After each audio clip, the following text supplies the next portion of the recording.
Yow, kamusta mga kami sports? Welcome back sa ating YouTube channel. Ngayong araw na ito, ay pag-uusapan natin, Lakers talo kontra Dallas. Pag-uusapan na din natin, Dilo Ete trade ng Lakers. Matapos ng manalo ng Los Angeles Lakers sa in-season tournament, ay nakaharap naman nila ang Dallas Mavericks sa pag-uumpisa ulit ng regular season. Sa laban nga na ito, ay sobrang dikit lamang ng laban na kung saan, nagpapalitan lamang ng puntos ang magkabilang kupunan. Subalit sa ulit nga ang Dallas Mavericks ang nagwagi dito sa score na 125-127. Nakapagtala nga dito si LeBron James ng 33 points, 8 rebounds, 9 assists, 3 steals, at 1 block. Habang si Anthony Davis naman ay mayroong double-double na 37 points, 11 rebounds, at 2 blocks.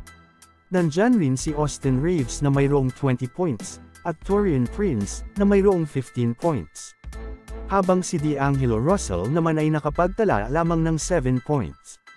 Sa pagkakatalo nga ng Los Angeles Lakers dito, ay hindi naman ito bad news para sa kanilang kupunan, dahil nakita nga natin sa laban na ito na kahit hindi sila kumpleto, ay kayang-kaya nilang makipagsabayan sa mga bigating NBA teams ngayong season. Talagang NBA championship contender na nga ang Los Angeles Lakers ngayong season. Lalong-lalo na nga kung magpapatuloy ang ganitong performances ng Lakers duo na sina LeBron James at Anthony Davis. Ano ang masasabi mo dito? Mag-comment lang.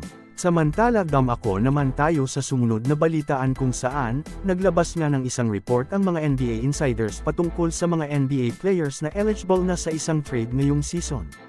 Kasama nga sa mga pwede ng e-trade ngayong season, ay ang primary point guard ng Los Angeles Lakers na si D'Angelo Russell.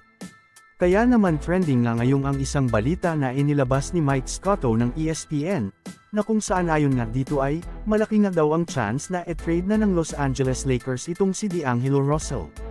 Hati nga ang naging opinion ng mga Lakers fans dito. Marami nga ang sumag-ayon at marami rin naman ang hindi. Kaya naman kung ikaw ang aking tatanungin mga kami sports, sa tingin mo ba ay dapat nang e-trade ng Los Angeles Lakers itong si D'Angelo Russell? Mag-comment lang. So, ayon lamang ang ating mabilisang balita sa araw na ito, sana ay nag-enjoy ka. Huwag mo na ding kalimutang mag-subscribe bilang pagsuporta sa ating YouTube channel.